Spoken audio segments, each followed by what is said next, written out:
Dia, boa tarde, boa noite, sexto ano. Tudo bem, pessoal? Espero que sim. Professor David, vamos iniciar mais uma aula de português. Nessa aula, nós iremos trabalhar a disciplina de gêneros textuais. A nossa última aula da semana, como vocês sabem, na quinta-feira, e seguindo o nosso cronograma de gravações de aula, essa será a nossa última aula da semana, para iniciarmos aí semana que vem o novo conteúdo. Bom, muito bom estar aqui com todos vocês. Eu espero que vocês estejam acompanhando as aulas assiduamente e que vocês estejam conseguindo entender tudo que estamos passando aqui. Não tenho recebido nenhuma pergunta, nenhuma dúvida no Class App. Aparentemente, eu entendo assim que vocês estão conseguindo compreender tudo que está sendo dito, né? Tudo que está sendo passado, todas as informações que estão sendo passadas, né? E assim espero que continue. Caso vocês tenham alguma dúvida, saibam que estamos sempre à disposição para sanar todas as suas dúvidas, tá bom, meus queridos? Bom, vamos dar prosseguimento à nossa aula. Como dito, hoje a nossa aula é de gêneros textuais. Vamos trabalhar algumas questões da aula anterior, onde trabalhamos o relato de viagem. Eu expliquei para vocês que esse gênero textual, relato de viagem, não é um gênero textual tão utilizado, né? Ele não é tão importante comparado a outros. Não é que ele não seja importante, pessoal, claro que não. É necessário que vocês tenham o mínimo conhecimento acerca de cada um dos gêneros textuais. Só que o relato de viagem, por ser um gênero quase que extinto, quase que não utilizamos mais, e também pouquíssimo utilizado, né? A sua estrutura não é muito conhecida, tá bom? Então, nesse caso, a gente vai passar e vai realizar a última atividade do relato de viagem e vamos iniciar um novo gênero textual, que é o poema. Um gênero textual extremamente conhecido. Mas antes de passarmos para ele, vamos finalizar logo a atividade que se encontra na página 50... se encontra na página 59, tá bom? 59 e 60, beleza? E em seguida a gente vai começar aí o novo gênero textual, que é o poema, tá bom? Vou colocar no nosso cabeçalho e peço que vocês abram aí o livro de vocês, página 59, tá bom? Livro de gêneros.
Bom, pessoal, então, finalização do relato de viagem e introdução ao poema.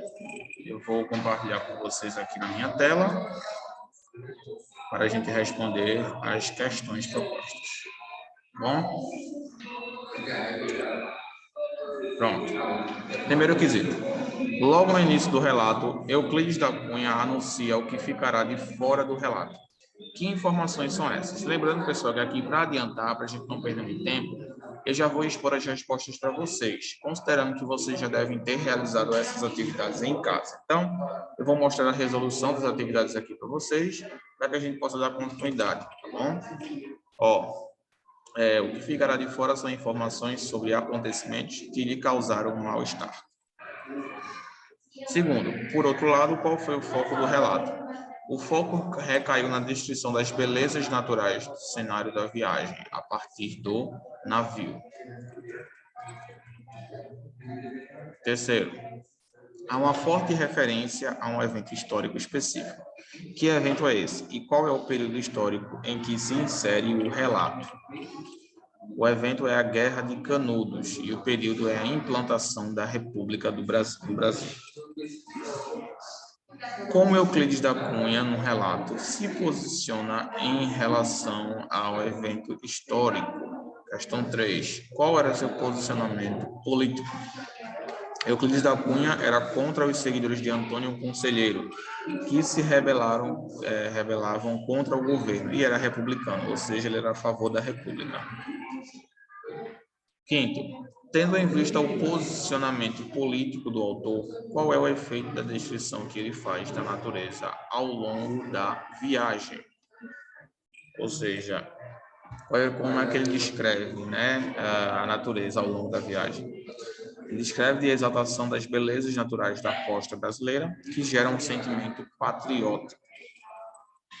Ok? Muito bem. Aí aqui ele pede para a gente produzir um relato de viagem, né, um passeio que você já fez, só que nesse caso aqui não vamos realizar essa atividade, tá bom?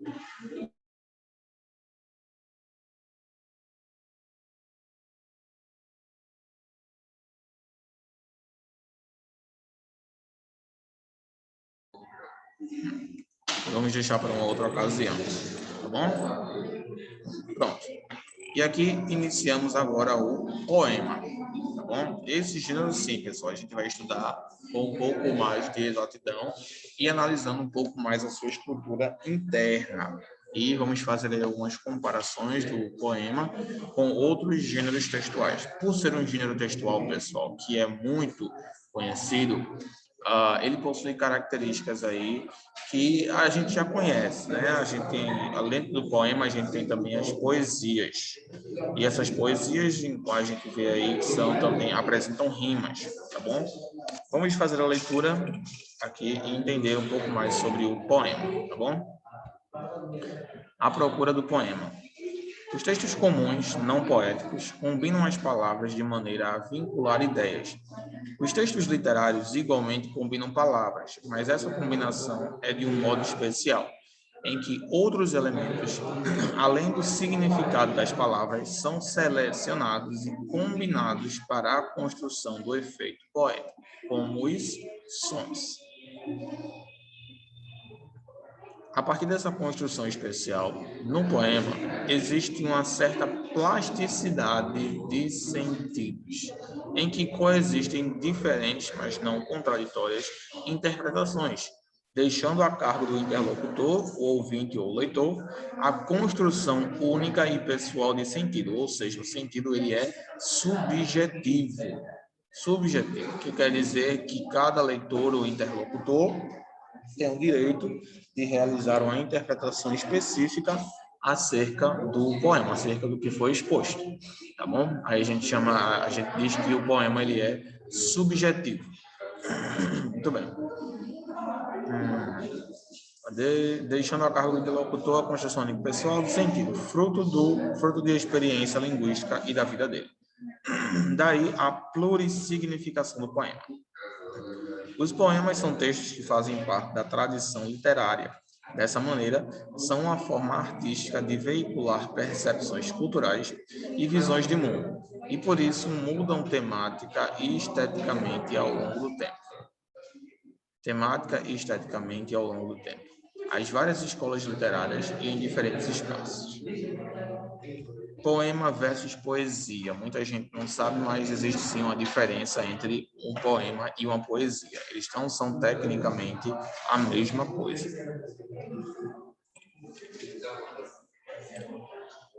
Poema é um gênero textual, entre outras formas de linguagem, música, pintura, fotografia.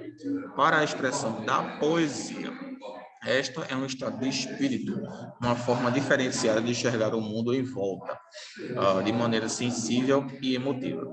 O poema é uma estrutura composta por versos e estrofes, em que a poesia pode ser constituída como uma forma de dizer. Estrofes e versos. Diferentemente da prosa, cuja organização se dá em parágrafos, a organização interna do poema se dá por meio de versos e estrofes. Verso é cada linha do poema, estrofe é o conjunto de versos. Os versos também podem ser caracterizados pela sua musicalidade, conseguida pela recorrência da alta posição de sílabas fortes e fracas, alternadas no verso. Metrificação e versificação. As estrofes variam de acordo com o número de versos e podem ser dístico, com 2 versos, terceto, 3 versos, quadra ou quarteto, com 4 versos, quinteto ou quintilha, com 5 versos, sexteto ou sextilha, com 6 versos, sétima ou septilha, 7 versos, oitava com 8 versos, tá bom? Ou seja, pessoal, existe sim uma diferença entre poema e poesia. E, no caso, eles são separados aí por estrofes e versos. Deixa eu colocar essa informação aqui para vocês, tá?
Pronto, pessoal. Então, basicamente a diferença do poema para a poesia é que o poema ele é um gênero textual, assim como a música, a reportagem, etc. Tá? E ele expressa a poesia. A poesia, já por sua vez, é uma maneira diferenciada de enxergar as coisas ao redor, de forma mais sensível e emotiva. É por isso que, normalmente, o poema, a poesia, tem aquele tom mais clássico, né? Mais sensível, né? Podemos dizer assim, mais sensível, mais emotivo, que utiliza mais sentimentos, que utiliza todo esse tipo de informação mais emotiva, tá? Então, essa é a diferença do poema para a poesia, tá bom? Outra coisa, pessoal, é que o poema, ele é uma estrutura, tá bom? Ele tem toda uma estrutura. Deixa eu colocar aqui para vocês. O poema possui uma estrutura padronizada. Já que é um gênero textual, ele possui uma estrutura padronizada, tá bom? Diferentemente da prosa, que a organização é em parágrafos, a organização interna do poema se dá por meio de versos e estrofes, tá bom? É composta por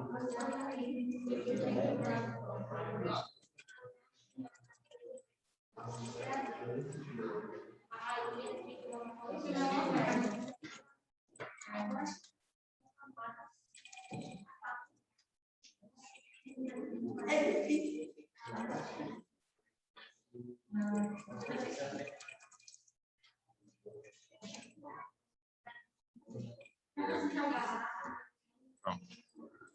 Então, o verso, pessoal, ele é a linha, né? Cada linha do poema. E a estrofe é o conjunto de versos. Quando eu vou pegar um exemplo de um poema aqui para mostrar para vocês. Eles também são caracterizados pela musicalidade, tá? Que é a recorrência de sílabas fortes e fracas, alternadas no verso, tá bom? Deixa eu mostrar para vocês aqui um exemplo de um poema muito conhecido.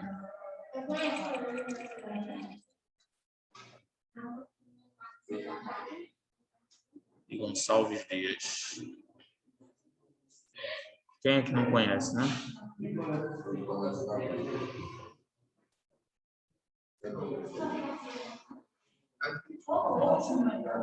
Canção do Exílio, de Gonçalves Dias. Minha terra tem palmeiras onde canta o sabiá. As aves que aqui gorjeiam não gorjeiam como lá. Nosso céu tem mais estrelas, nossas vases têm mais flores, nossos bosques têm mais vida, nossas vidas mais amores. Em cismar sozinho à noite, mais prazer encontro eu lá. Minha terra tem palmeiras onde canta o sabiá. Minha terra tem primores que tais não encontro eu cá. Em cismar sozinho à noite, mais prazer encontro eu lá. Minha terra tem palmeiras onde canta o sabiá. Não permita Deus que eu morra sem que eu volte para lá, sem que desfrute os primeiros que não encontro por cá. Sem que ainda aviste as palmeiras onde canta o sabiá. Então, essa é a Canção do Exílio, é um poema de Gonçalves Dias, que elenca aí, né, e enfatiza as características positivas da nossa terra, né, que no caso é o Brasil, tá bom? Ele cita aí algumas das principais características que marcaram o país, né? A terra tem palmeiras onde canta o sabiá, as aves que aqui gorjeiam não gorjeiam como lá, etc. São exemplos aí, pessoal, de características que estão presentes aqui no Brasil. Aí, se a gente for fazer uma análise desse poema aí, a gente pode encontrar quantos versos e quantas estrofes. Eu vou dar um minuto para vocês analisarem esse poema e vocês vão dizer, vão caracterizar e vão descrever a estrutura do poema. Por exemplo, quantas estrofes tem, quantos versos são, qual é o tipo de sentimento empregado pelo autor, que é Gonçalves Dias, o que é que Canção do Exílio tem a ver com o conteúdo desse poema, tá? Quais são as principais características nesse poema, tá bom? Então eu vou dar um minutinho, 2 minutinhos para vocês realizarem essa análise, tá? E depois que vocês realizarem essa análise, a gente vai voltar aqui para o nosso quadro virtual para a gente fazer a correção, tá bom? Deixa eu colocar ele aqui no nosso quadro, melhor.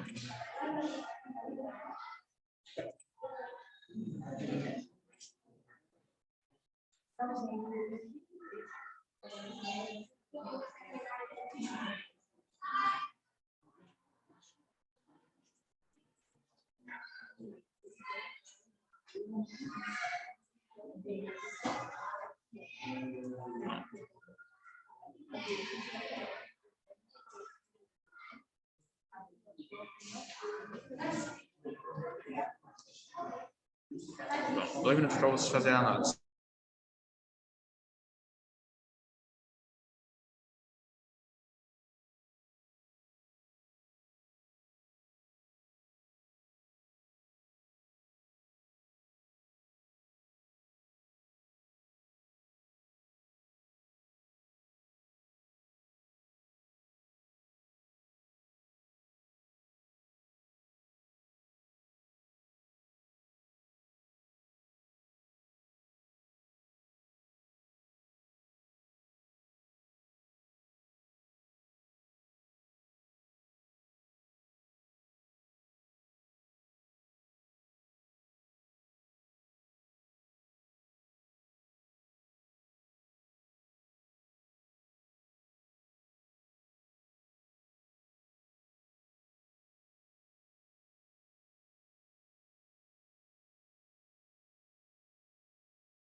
Bom, pessoal, acredito que vocês conseguiram realizar essa análise aí. Bem, vamos lá então. A minha terra tem palmeiras onde canta o sabiá. As aves que aqui gorjeiam ou não gorjeiam como lá. Primeiro, ele faz uma, como eu já disse, ele faz uma exaltação aí das características naturais do país, né? Natureza. A terra tem palmeiras onde canta o sabiá. As aves que aqui gorjeiam ou não gorjeiam como lá. Pronto. E já encontramos aí uma estrofe com 4 versos. Nosso céu tem mais estrelas, nossas várzeas têm mais flores, nossos bosques têm mais vida, nossa vida mais amores. Ele também faz uma relação aí, faz uma exaltação às características naturais novamente, tá? Então, a principal característica desse poema de Gonçalves Dias é a exaltação às questões naturais e ambientais do país, tá bom? Ó, em cismar sozinho à noite, mais prazer eu encontro lá, minha terra tem palmeiras onde canta sabiá. O sabiá. Minha terra tem primores que tais não encontro eu cá. Em cismar sozinho à noite, mais prazer encontro eu lá. Minha terra tem palmeiras onde canta o sabiá. Não permita Deus que eu morra sem que eu volte para lá, sem que desfrute os primores que eu não encontro por cá. Sem que ainda aviste as palmeiras onde canta o sabiá, onde canta o sabiá. Pronto. Então, basicamente, esse poema ele se resume à exaltação das questões naturais do país, tá? Inferiorizando outros locais e né, aumentando aí o nível de característica e de exaltação do país. Então, informa um certo patriotismo. O poema de Gonçalves Dias ele representa um certo patriotismo, de forma que considera o país superior nas questões naturais a outros. Tá? Então, ele tem aí 1, 2, 3, 4, 5 estrofes. Cada uma dessas estrofes tem 1, 2, 3, 4, 1, 2, 3, 4, 1, 2, 3, 4, 1, 2, 3, 4, 5, 6, 1, 2, 3, 4, 5, 6. Então, são 3 estrofes de 4 versos e 2 estrofes de 6 versos, tá bom? 3 estrofes de 4 versos e 2 estrofes de 6 versos, ou seja, 3 estrofes com 4 linhas e 2 estrofes com 6 linhas, tá bom? Como a gente vê aqui, versos e estrofes se referem a uma quantidade de linhas e estrofe conjunto de linhas, tá? O poema de Gonçalves Dias, canção do Exílio, enaltece as características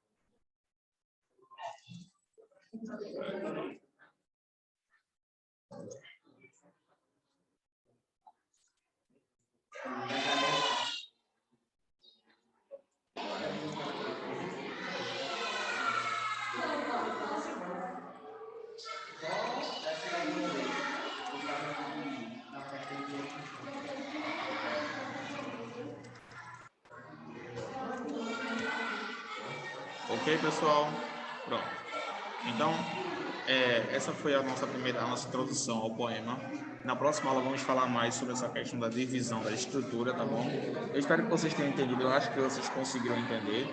Tá? Viram que não é um assunto difícil, o poema é um gênero textual fácil e de grande importância no nosso cotidiano, tá bom? Vou ficando por aqui. Qualquer dúvida que vocês tiverem, estou à disposição de vocês no Class Zero. Fiquem com Deus, tenham uma ótima semana e nos vemos na nossa próxima aula. Tchau, pessoal. Até a próxima. Não esqueçam de copiar isso aqui no caderno, tá?